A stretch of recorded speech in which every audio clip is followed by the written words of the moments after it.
예배드리시는 저와 여러분의 삶에 예수님의 기쁨 되는 삶 되기를 주님의 이름으로 축복합니다. 아멘. 여러분은 인생에 좋은 멘토가 있습니까? 스승이 있으십니까? 아니 어르신이 있습니까? 중요한 결정의 순간에 누구에게 묻느냐가 참 중요하죠. 그분의 영향을 고스란히 받기 때문입니다. 여러분은 주위에 가까이 하는 사람들 중에 내가 큰 고민과 어려움이 있을 때 물을 만한 좋은 믿음의 동역자 혹은 스승 혹은 멘토가 있으십니까? 혹 없으셔도 괜찮습니다. 우리에게는 누구보다 소중한 예수님이 우리의 멘토 되어주시고 우리의 친구 되어주시고 우리의 모든 문제 어려움을 해결해 주시는 좋으신 분이신 줄로 믿습니다. 오늘 그 얘기가 오늘 본문의 내용이에요. 기브온 족속들이 이스라엘을 속이고 화친하여 조약을 맺는 내용이 오늘 본문의 전체 내용의 줄거리입니다. 그들이 화친하는 이유는 한 가지였습니다. 이스라엘 백성들의 이야기를 들어보니 여리고를 무너뜨리고 아이를 무너뜨린다는 소식에 도저히 자신들의 힘으로는 이스라엘 이길 힘이 없고 전면적으로 승리할 수 없을 바에야 차라리 외교적인 방법으로 조약을 맺는 것이 낫겠다 판단했고, 그래서 그들은 그들의 삶 가운데 이스라엘과 조약을 맺으려고 합니다. 그들이 조약을 맺으려고 하는 것 중에 중요한 이유는 이스라엘 백성들이 전쟁을 할 때 전쟁의 원칙이 있습니다. 기준이 있는데 그것이 바로 신명기 20장에 나와 있는데요. 신명기 20장에 보면 전쟁에 나아갈 때 처음부터 그 전쟁을 칼과 창으로 죽이는 것이 아니라 먼저 화평을 선포하고 그 전쟁의 성에서 조공이 되고 종을 바치고 종이 되고자 하는 사람들은 받아주라라고 얘기하거든요. 신명기 20장 10절입니다. 내가 어떤 성읍으로 나가서 치려할 때에 그 성읍에 먼저 화평을 선언하라라고 이야기합니다. 그래서 그 성읍에 있는 사람들이 그것을 섬기겠다고 이야기하면 받아주라는 것이죠. 그리고 또 하나가 있는데요.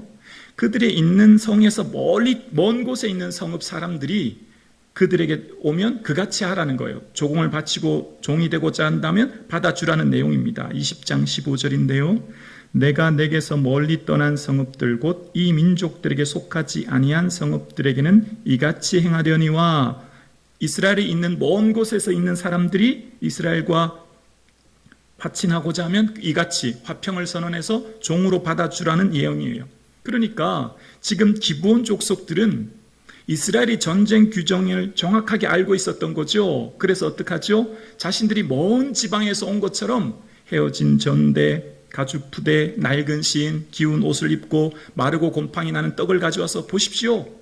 우리는 이 근방에 있는 사람들이 아닙니다. 저 멀리서 왔습니다. 우리가 당신들과 조약을 맺기 원합니다. 이제 그렇게 하는 내용이 등장해요. 그러니까 여호수아가 그들을 딱 볼 때 직감적으로 보이는 거죠. 헤어진 옷과 외모를 볼 때 이 사람들은 멀리서 왔겠구나 생각한 거죠.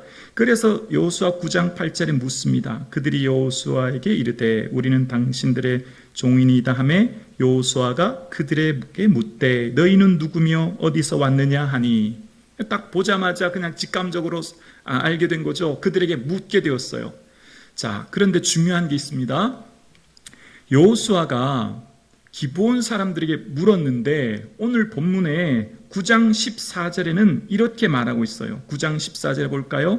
무리가 그들의 양식을 취하고는 어떻게 할지를 여호와께 묻지 아니하고 라고 이야기합니다. 지금 무슨 말이죠? 하나님께 물어야 되는데 하나님께 묻지 않고 여호수아가 그들과 화친하여 조약을 맺었다라는 내용이에요.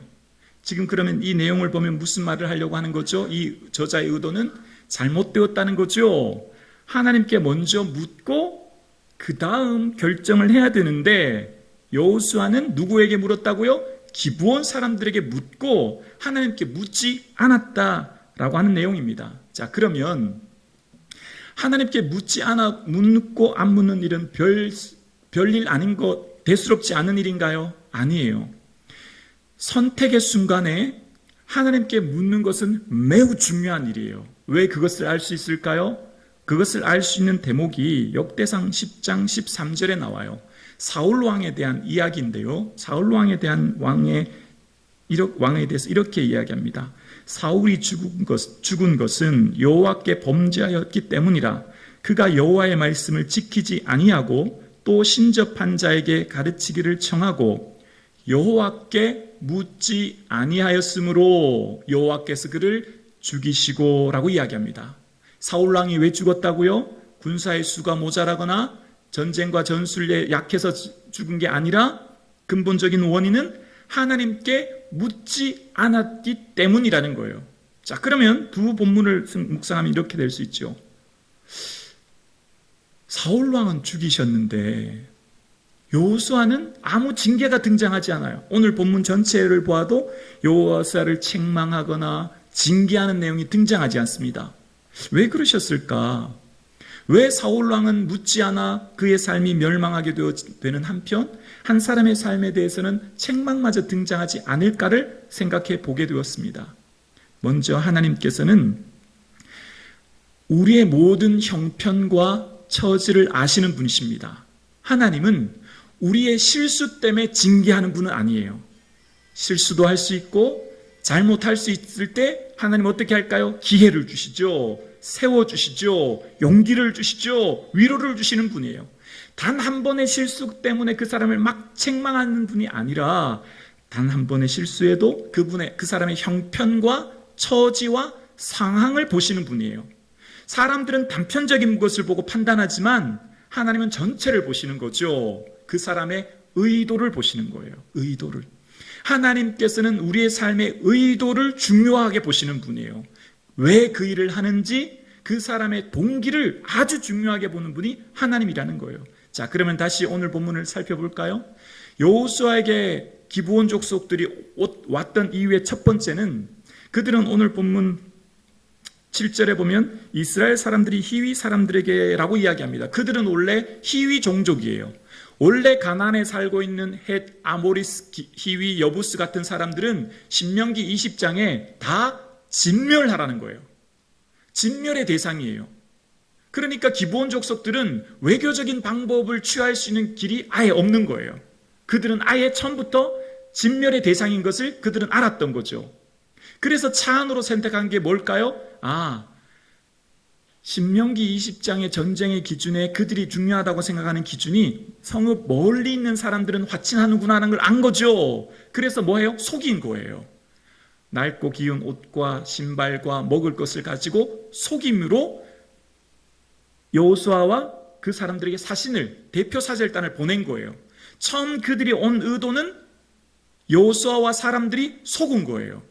그러니까 여호수아가 지금 이 선택을 한 것은, 여호수아가 이 결정을 내린 것은 먼저 기브온 족속들의 속임수에 넘어갈 수밖에 없는 상황이 있었고, 그런 상황 가운데 여호수아가 결정한 것이, 두 번째 결정은 율법에 기록되어 있는 신명기 20장의 율법에는 성읍 먼 곳에 있는 사람들이 올 때 화친할 수 있다고 하는 기준이 있었죠. 그 기준에 의해서 나름대로 결정한 그 형편과 상황의 처지가 있는 것입니다. 그러니까 여호수아가 처음부터 무슨 의도를 가지고 속이겠다, 내가 하나님 말씀 어기겠다, 하나님 말씀 안 듣겠다라기보다는 그에게 주신 말씀의 기준의 원칙에 따라 결정한 것을 보신 거죠.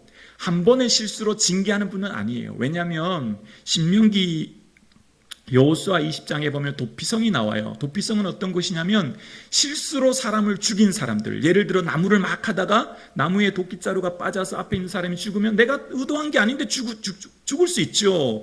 그런 사람들이 피할 수 있는 성읍을 따로 만들어요. 그건 무슨 뜻이죠? 하나님은 실수 때문에 잘못한 사람들을 살려주시고 기회를 주신 하나님이라는 거예요. 자, 그런데 반면에 사울 왕을 한번 살펴볼까요?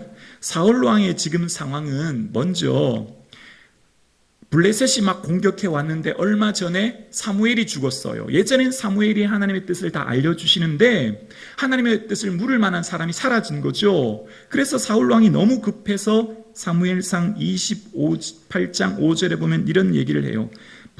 사울이 블레셋 사람들의 군대를 보고 두려워서 그의 마음이 크게 떨린지라. 갑자기 블레셋이 공격해오니 당연히 떨리겠죠.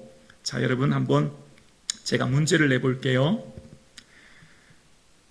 사울 왕이 문제가 생겼을 때 하나님께 여쭈었을까요? 안 여쭈었을까요? 우리는 대부분 이런 생각이 들죠. 안 여쭈었습니다. 물어보지도 않고 자기 마음대로 했습니다. 그런 생각 드시죠? 아니에요. 여쭈었어요. 28장 6절에 보면 이런 말씀이 나와요. 사울이 여호와께 묻자오되 여호와께서 꿈으로도 우림으로도 선지자로도 그에게 대답하지 아니하심으로. 자, 물었어요. 물었지만 그가 그의 하나님의 뜻을 온전히 깨달을 수 없었어요. 하나님의 뜻을 온전히 알 수 없는 상황에 처하게 된 거예요. 자, 그런데 중요한 것은 이스라엘 백성들 가운데 중요한 기준은 모세오경에 등장하는데 거기 레위기 19장에 보면 너희는 신접한 자와 박수자를 믿지 말며 그들을 추종하여 스스로 더럽히지 말라, 그런 기준이 있어요. 그러니까 신접한 자, 우상 숭배하는 자들을 추종하거나 따르지 말라는 거예요. 근데 사울왕은 하나님의 뜻이 들리지 않아요? 보이지 않아요. 그럼 어떻게 될까요? 통상적으로 그러면 지금 현재 내가 하나님의 뜻을 알 수 없으면 더 간절히 하나님의 뜻을 묻거나 하나님의 주신 율법을 찾거나 그런 좋은 의도를 해도 될 텐데 그는 차안으로 선택한 것이 뭐냐면 사무엘상 28장 7절에 사울이 그의 신하들에게 이르되 나를 위하여 신접한 여인을 찾으라, 내가 그리로 가서 그에게 물으리라. 하나님이 말씀이 들리지 않아요? 그러니까 그는 포기하고 누구에게 갔다고요? 엔돌의 신접한 여인을 찾아가서 그에게 묻고 그가 하는 말을 듣게 된 거예요. 하나님 이외에 하나님이 우리에게 주시는 마음, 하나님 어떻게 할까요? 물으면 하나님이 공통적으로 주시는 100가지 기도 제목의 공통분모로 주시는 응답이 뭐라고요? 평안의 은혜를 주시는 거예요. 100가지 기도 제목을 가지고 주 앞에 나와도 제일 먼저 공통분모로 첫 번째 주시는 은혜는 평안의 은혜예요. 하나님께 나오는 자는 다 평안의 은혜를 얻어요. 그러나 하나님이 아닌 다른 대상을 향하여 도움과 결정의 선택을 물었을 때는 두려움이 임합니다. 사무엘상 28장 20절에 사울이 갑자기 땅에 완전히 엎드려지니 이는 사무엘의 말로 말미암아 심히 두려워하며 또 그의 기력이 다였음이라. 이는 그가 하루 밤낮을 음식을 먹지 못하였음이니라. 그의 마음에 두려움이 임하기 시작했고 기력이 쇠하게 되었고 음식조차 먹지 못하는 상황이 된 거예요. 왜 그렇게 되었다고요? 하나님이 아닌 다른 신접한 여인을 찾았고 그를 통하여 질문했고 그를 통해 들은 말이 그의 마음에 두려움이 임하게 되었다는 거예요. 자, 다시 볼까요? 사울왕의 삶 가운데 하나님의 뜻을 물었지만 뜻을 알 수 없자 신접한 여인을 찾아갔고 신접한 여인을 묻자 그의 마음에 두려움이 임했고 그 의에 그는 멸망할 수밖에 없는 상황이 된 겁니다. 하나님은 우리의 삶의 동기를 중요하게 보는 분이에요. 동기, 왜 그 일을 하는지, 왜 직장 다니는지, 왜 그 학교를 가는지, 왜 그 일을 하는지에 대한 동기 말입니다. 그래서 예수님께서 공생의 기간에 말씀하신 첫 번째가 팔복인데요. 그 팔복 다음에 말씀하신 것이 마태복음 6장에 하신 내용이 뭐냐면 사람들에게 보이려고 그들 앞에서 너희 일을 행하지 않도록 주의해라 라고 말씀하셨어요. 하나님은 금식, 구제, 기도할 때 모든 것들이 사람들에게 보이려고 하면 안 돼 라고 하시면서 은밀한 중에 보시는 하나님께 해야 된다라고 하시는 거예요. 뭘 말씀하시죠? 삶의 동기가 중요하다는 거예요. 삶의 동기가.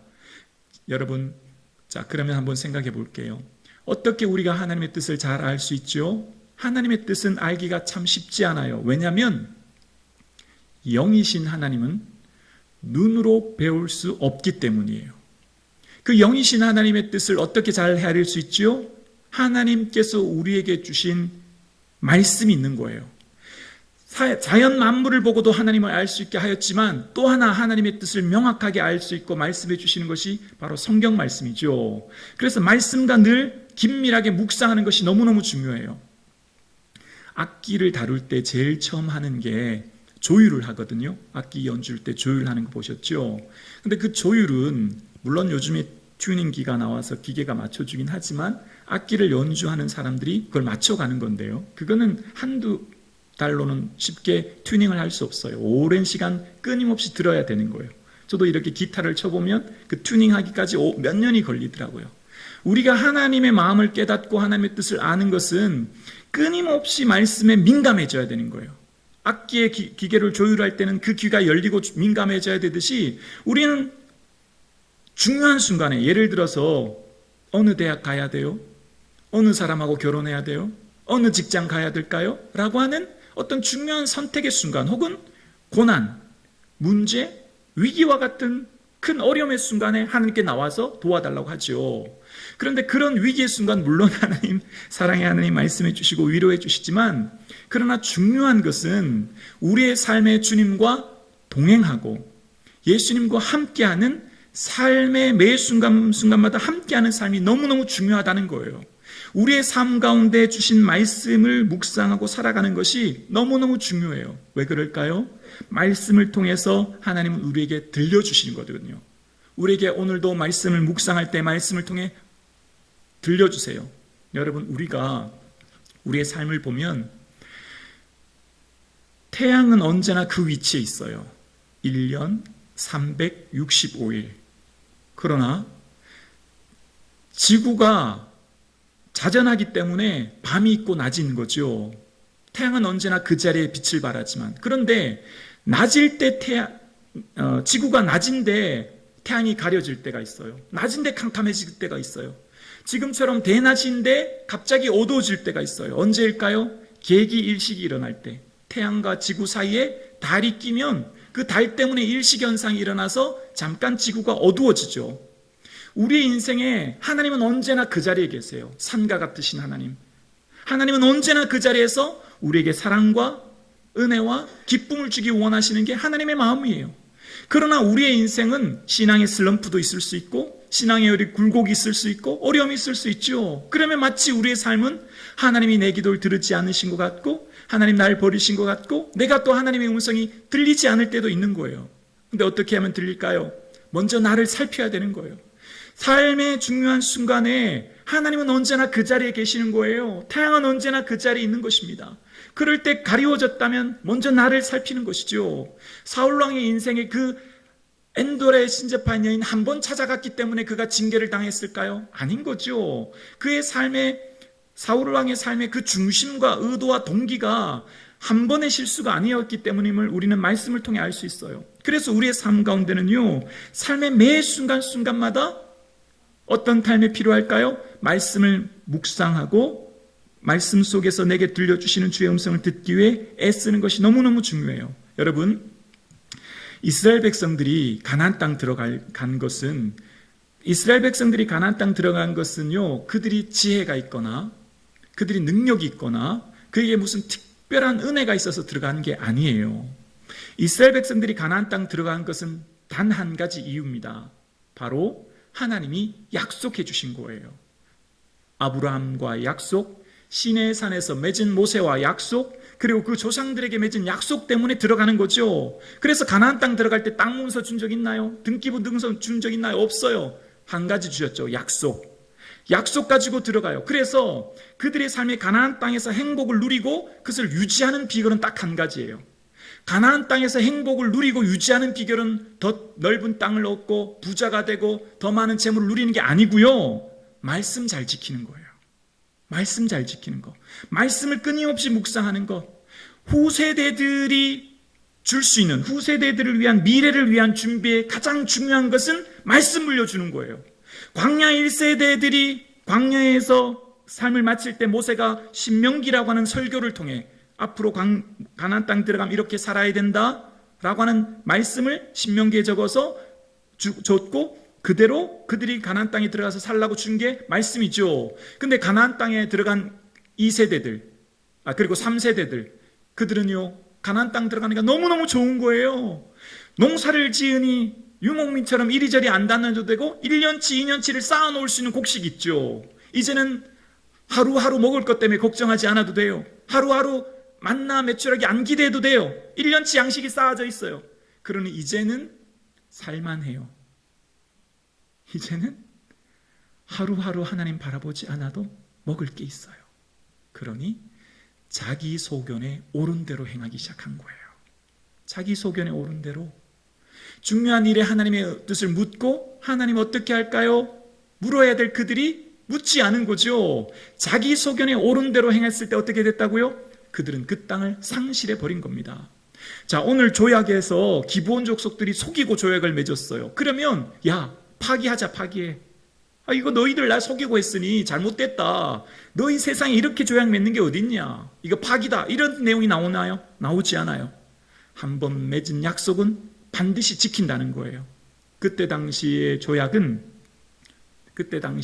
맺을 때는 소를 한 마리 놓고 배를 갈라요. 배를 갈라서 그 사이로 조약 맺은 사람들이 지나가요. 왜 그러냐면 조약을 어길 경우에 너도 이 소처럼 배가 갈라지고 어려움을 당할 것이라는 약속이에요. 자, 기브온 사람들이 이스라엘과 맺은 약속을 지키기 위해 다음 장에 나오죠. 10장에는요. 기브온이 족속이 다른 가나안 땅에 살고 있는 사람들이 공격해요. 왜 너희들 가나안과 하친했느냐? 그러면서 막 공격해 오는 거예요. 그러니까 기브온 족속들이 여호수아에게 이스라엘 백성들에게 도움을 요청해요. 그럴 때 오늘 다음 장에 보면 여호수아가 도와줘요. 참전해요. 왜요? 한 번 맺은 약속 반드시 지킨다는 거예요. 우리가 잘나서 가나안 땅 들어가는 게 아니고 하나님이 약속해 주신 약속 때문에 우리가 들어간다. 지금 그처럼 약속이 중요함을 다시 한번 보여주는 거죠. 오늘 우리가 예배를 어떻게 드릴 힘이 있나요? 오늘 우리가 어떻게 이렇게 귀한 은혜의 자리에서 말씀을 듣고 주님을 찬양하고 경배할 수 있나요? 내가 잘나서? 내가 능력이 있어서 아니잖아요.